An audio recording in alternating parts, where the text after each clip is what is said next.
नमस्कार। दूरदर्शी दर्पण पत्रिका के न्यूज़ डीडी प्लेटफॉर्म पे आपका बहुत स्वागत है। सेंटर फॉर सनातन रिसर्च का संगठन विस्तार, नवनियुक्त पदाधिकारियों को सौंपे गए हैं दायित्व। भारत की सनातन चेतना ही विश्वगुरु बनने का आधार है, ये शब्द डॉक्टर दयाशंकर मिश्र दयालु ने कहे। वाराणसी में centre for Sanatan research Uttar Pradesh के संगठन विस्तार कार्यक्रम का भव्य आयोजन वाराणसी के सिकराई स्थित एक होटल में संपन्न हुआ। कार्यक्रम की शुरुआत दीप प्रज्वलन से हुई।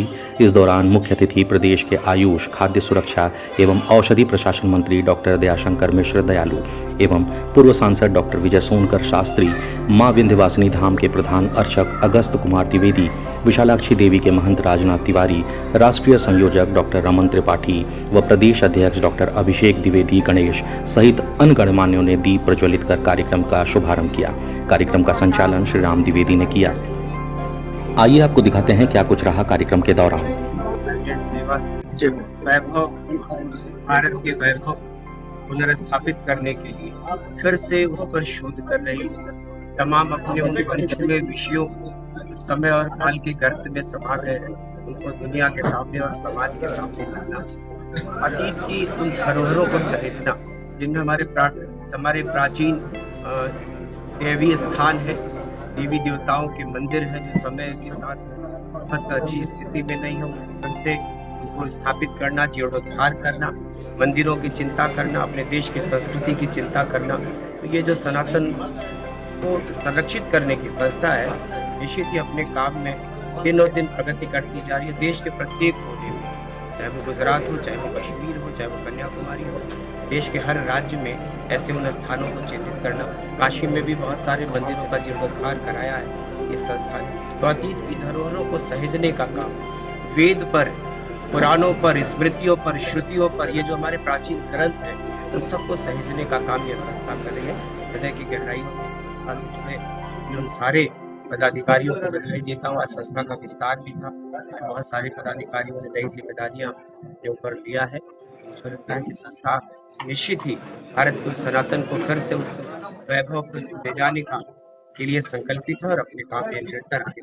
एक तरफ स्कूल बंद हो रहा है, दूसरी तरफ गुरुकुल पद्धति की बात की जा रही है। काल और समय के चक्र ने जो अतीत में नुकसान किया है, वर्तमान में तो फिर से वो गौरवशाली स्वर्णिम समय है भारत के लिए कि भारत के देश के यशस्वी प्रधानमंत्री जी, जिन्होंने देश के विकास के साथ साथ विरासत को भी सहेजने का काम किया, तो देश विकास भी कर रहा है और अपने अतीत की हर विरासत को सहेजने का काम। क्योंकि आयुष का मंत्री हूँ, आयुष में हमारी आयुर्वेद, होम्योपैथ, यूनानी, सिद्ध, स्वारिका और योग, प्राकृतिक चिकित्सा, इन सारी विधाओं को भी मोदी जी ने किस तरीके से सहेजा है। आपने अभी कल 21 जून था, आपने देखा कि भारत की सनातन योग भी भारत की सनातन विधा है, वो ऐसी विधा है जिससे इस देश में लोग स्वस्थ और निरोग रहते हैं।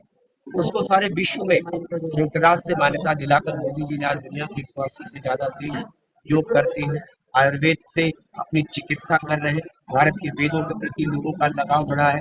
भारत के जो सांस्कृतिक स्थान है, आपने देखा होगा कि जब से भगवान बाबा विश्वनाथ का कॉरिडोर बना है, जब से भगवान मर्यादा पुरुषोत्तम राम अपने घर में विराजमान हुए हैं, मथुरा की बात हो रही, वृंदावन की बात हो रही, इस देश का जो स्पिरिचुअल टूरिज्म है अपने उच्चतम बिंदु। दुनिया के किसी देश में धार्मिक रूप से इतने लोग एक एक शहर में जा रहे हैं। काशी में आपने देखा कि कई करोड़ों में प्रत्येक वर्ष आ रहे हैं। मुझे लगता है कि ये तभी संभव पाया जब वर्तमान की सरकार ने अपने अतीत की धरोहरों, अपने सांस्कृतिक और धार्मिक विरासतों को और अपने उस आध्यात्मिक स्थलों को फिर से नई चेतना, नई ऊर्जा दिया है। आज देश चमत्कृत है, विश्व चमत्कृत। नाम रमन त्रिपाठी है और फिलहाल हम लोग सेंटर फॉर सनातन के इस कार्यक्रम में आए हैं। Centre for Sanatan research Varanasi based है, लेकिन ऑल ओवर इंडिया में काम करते हैं। कई जिलों में, कई स्टेट में हमारे काम चलते हैं और मूलतः हम लोग सनातन से जुड़ी हुई चीज़ों को क्लैरिफाई करते हैं अपने चैनल के माध्यम से। उसके अलावा सनातन में जहाँ भी टूटे हुए मंदिर हैं, अपने कुछ आश्रम हैं जहाँ पे लोग हमें इन्वाइट करते हैं, तो उसको हम लोग जाकर के उसकी मरम्मत, उसकी रिपेयर, उसकी मेंटेनेंस।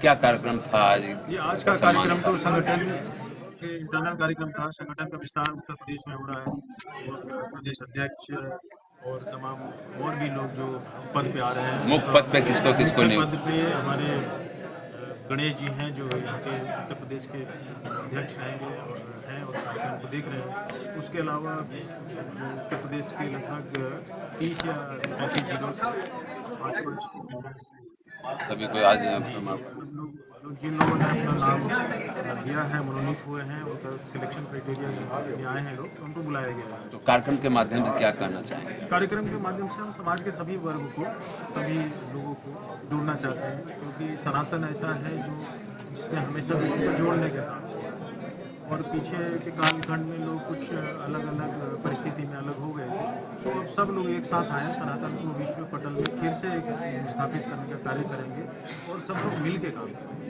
और हमारे संगठन का एक जो आप देखेंगे स्वरूप एक नीचे से निकलने वाला, जो लोग ग्राउंड पे काम करना चाहते हैं वही लोग अपने कार्यों के द्वारा, जिनको सनातन में काम करने का इंटरेस्ट है, वो तमाम लोग आते हैं, अपने अपने कार्यों के द्वारा जुड़ते हैं और एक जो है ऑर्गेनिक प्रोसेस से धीरे धीरे अपने पदों पे आते हैं।